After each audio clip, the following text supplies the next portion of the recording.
Only a pine log, it doesn't take very much horsepower. So we'll cut this 2x4 off, and then they move the carriage back.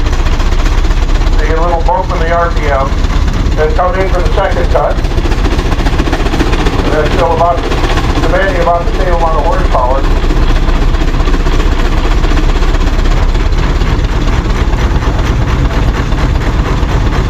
And then if they instead of the pine log, they want 2x12s out of this next oak log, then we really have to do some work. Sawyer leans into it, starts chewing on his tongue because he's wondering if it's going to get through that log, and then he gets off through that cut. That's the first one. But they heard it. They're going to get one more cut out of here.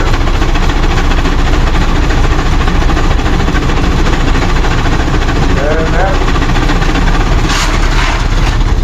we were running between a 30 horsepower and about a 70 horsepower load. That's with our RPMs right here, practically no load.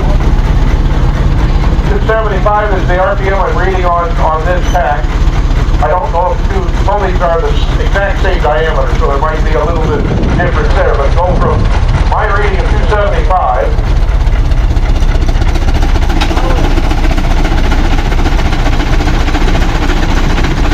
That's dropped down to 236 RPM, 320. You watch that belt now when he puts a load on it, you can see that the loose side sag, and that's the actual strength of the belt. And that was a 75 horsepower load. So the engine dropped about 30 RPM between no load and 75 horse load, or a 10 horse load and 75 horse load. See the belt starting to sag there? Yep. And that's the actual belt is stretching. The brake is greedy. It wants to keep the belt. The engine's trying to hold the belt away from the brake. And again, that's really close to 75 horse load. With proper firing and fire management, the engine can do this all day long.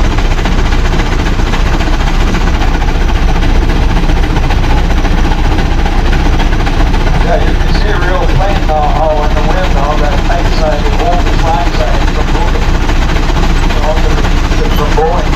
On a straight belt, the bottom sags and there's nothing to hold it, so it just kind of starts all working.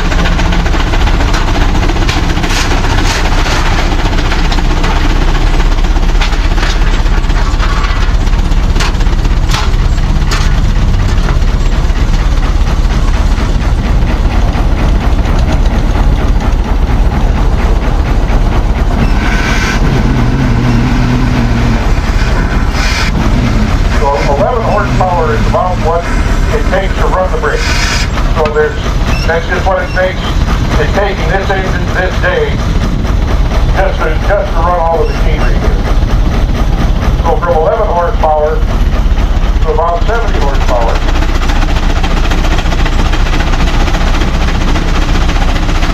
Right there.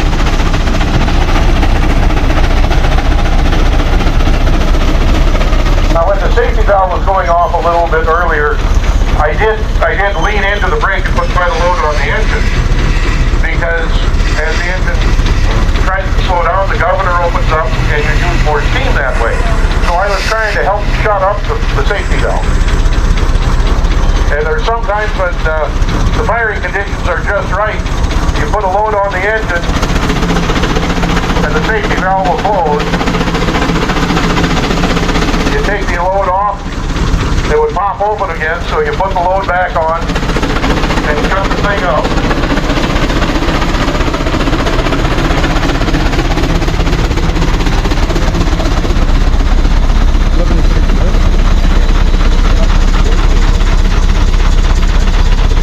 Say, Ray, can you tell me what pressure their top is set at, please? 125. What? 125? Okay, that's the maximum operating pressure.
actually stall the engine, but I would get whatever maximum torque reading on the scale, not making any horsepower because it's not moving the brake, but it's still putting out maximum torque. And about the only other thing that can do that is a DC motor.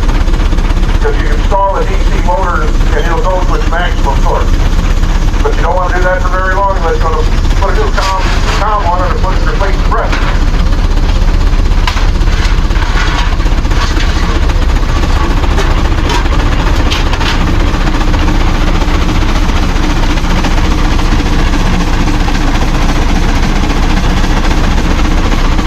So let's see how long you hold this side at 70 horsepower load. That's about 69 and a half horsepower.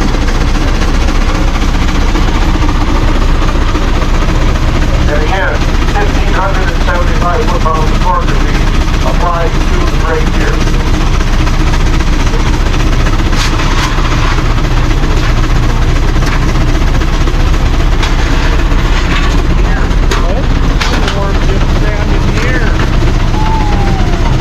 While we're watching this go on, this Prony brake is not something that was bought from a control building. It was built at the top of the castle. Before we had this, we had to do a dynamometer like we use in a tractor shop. We do a dynamometer up the hill and then a truck tractor shop. And a flat belt goes. So we could change gears. And then after that, a fellow by the name of Damon Richardson came in from out of trade. He was one of the most knowledgeable people I'll ever meet in my life. He was a retired engineer for Caterpillar and the Harvester Company. He had a motorcycle company, and then after a few years, it was decided that we would build one. So this was built, and this is bigger than Amos. And it was discussed, do we make it portable or do we make it permanent? So it was built in the top of the castle, and hauled on here, and bolted on, and it's never moved since. And that has been, well, it's all of 30 years. This was early 90s.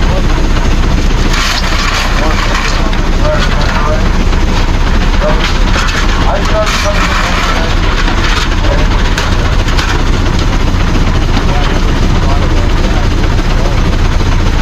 and on Amos, the fellow that used to come, he had run several different